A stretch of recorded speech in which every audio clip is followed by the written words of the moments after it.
The following program contains subject matter that some viewers may find disturbing and may not be suitable for younger audiences. Viewer discretion is advised. But what we were finding here is that women weren't really making fully informed decisions because the information that they were getting was false. Lucy, great to have you on the program. Great to be here. Thanks for having me. Lucy, so you and your colleague Shirin looked into the Free Birth Society. What was your big takeaway? So this started as an investigation into misinformation online. We were both really concerned about the amount of misinformation we were seeing around pregnancy and birth, and we wanted to find out if that was having real world consequences on mothers and babies. And quite quickly we came across the Free Birth Society and started investigating, but nothing really could prepare us for the extent of the harm that we would find was linked to FBS. So we found, we identified 48 cases of late-term stillbirths, neonatal deaths, or serious harm to mothers and babies involving mothers or birth attendants who were linked to FBS. And that included 18 women who we spoke to quite extensively, kind of did some further investigative work with. We met them in person, found, went through their medical notes, that kind of thing. And we found that in those cases that FBS played a significant role in their decision-making, leading to potentially avoidable tragedies. Lucy, was that coming from false information being sold to these mothers? Yeah, absolutely. I mean, I think that when you come to FBS, most people find it on social media through their Instagram or their podcast.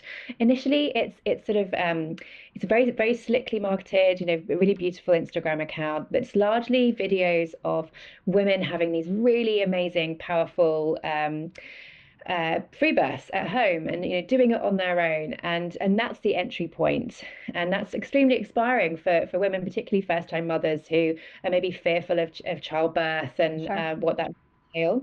But women were then sort of hooked in by these stories, and it became, once they were sort of more involved and doing more of the courses and listening to more of their materials, that some of this misinformation would come out. What is a specific misinformation that women are getting?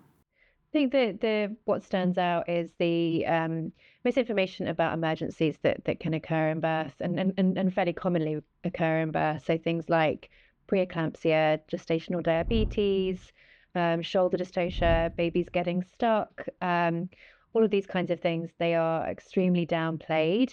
Women, that they are, a common phrase that is used by Emily and Yolanda in FBS is they are variations of normal, so that they can essentially be resolved at home, and that you do not need medical professionals to solve them. And for example, we spoke to women who very nearly hemorrhaged to death because they so strongly believed in this messaging. They really felt that this would resolve on its own and that it was nothing to worry about. But thankfully, they eventually were taken to hospital and they survived. There are millions of women around the world who lack access to adequate maternal care. Many are forced to free birth, right?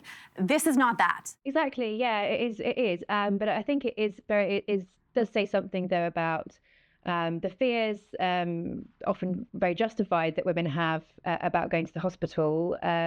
More and more women we're hearing have had negative experiences in hospitals, whether they've had C-sections they didn't want or procedures performed on them that they didn't want, without consent in some examples.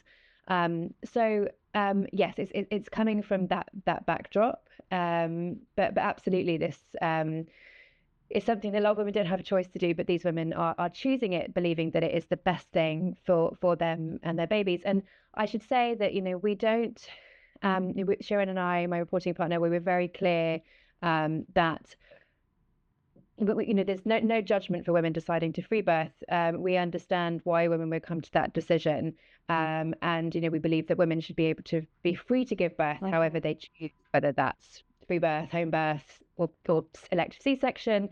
But what we were finding here is that women weren't really making fully informed decisions because the information that they were getting was false. We spoke to dozens of women who were impacted by FBS, many of whom lost their babies, were seriously injured themselves, or now are living with children who have been severely harmed in their births and living with learning disabilities.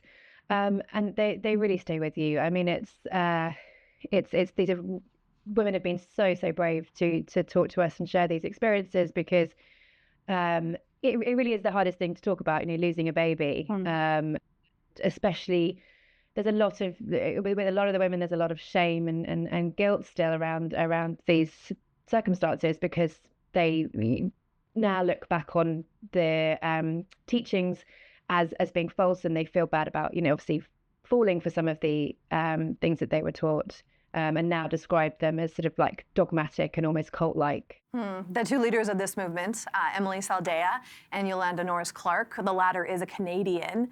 I wonder how much, the cult of personality really weighs into so many people being influenced by bad information. And these two women, Emily Saldea and Yolanda Norris-Clarke, who's from Canada, they are very charismatic and come across as extremely experienced. They're both ex-doulas. They don't have any medical training. But the way they present themselves, the way they talk, is as if they have had a lot of experience. So they've actually said, they say in a lot of their podcasts how experienced they are.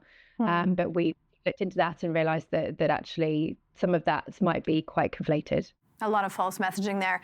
Lucy, why are some women so vulnerable to these types of messages? It really is attracting a very diverse sort of selection of women.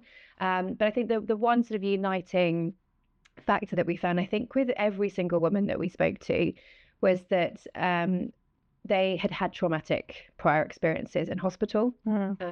They had either had C-sections that they didn't want, they had procedures that maybe they felt they hadn't consented to, or just had bad experiences where doctors or midwives had treated them poorly. So that was really a driving factor, I think, for a lot of the people that were particularly that were finding FBS. So we have a clip of a midwife that was actually watching the FBS group, looking at when mothers were asking for help, and this is what one of them had to say. I remember saying, that's not okay, and people saying, that's a variation of normal, and that's not a variation of normal. She needs help. And I remember typing, please go to the hospital. And as quickly as I would type it, it would get taken down. And there were several of us doing that. So Lucy, people were trying to help, and they weren't being able to get through to these women. Like what is that like when you're interviewing people that put in harm's way? So in this case, it was Lauren Holiday, who was giving birth in the desert in America, and she, despite having various symptoms that suggested she was in an emergency situation, including meconium in her waters, decreased fetal movements, she decided not to go to hospital based on advice that she was being given in the FBS Facebook group. But she actually didn't know until we interviewed her that there were women in that group who were concerned, people in the sort of community, particularly midwives like Renee Lapointe, who you just heard, who were telling her, please go to hospital, please go to hospital. But as quickly as they were posting, their posts were being taken down. So she didn't know that people were telling her to do that. And he was listening to the people who were saying, no, you're fine, everything's going to be fine, trust the birth process. So it's a very inward looking group. You only get to speak if you're speaking their language. This group is making millions. They're making millions of dollars, Lucy. How are they making money like that? Yeah, I mean, I think that's one of the things that surprised us. This is by definition, free birth is free. And yet they have managed to monetize this to quite an extent. So yeah, more than 13 million in revenues since 2017. So one of the main ways they've done that, so as well as their podcast and their social media accounts, they have a very successful program called The Complete Guide to Free Birth. And women can buy it for a couple $100, and they've made millions from that alone. More recently, they've set up 2 different schools, the Radical Birth Keeper School is the most popular, which has claimed to they say they've trained more than 850 women. And this is a school that has now, I think it's more than 30 countries have women from more than 30 countries have gone through this school. It's 3 months. It's via Zoom, and only half of the course actually teaches the women about birth, and the rest is about business and sort of personal development. Wow. So these 850 plus women are then being sent out into the world and, attending births, which we found were sort of having devastating consequences for babies. Lucy, what is your message to expectant mothers going online looking for the best information for their babies?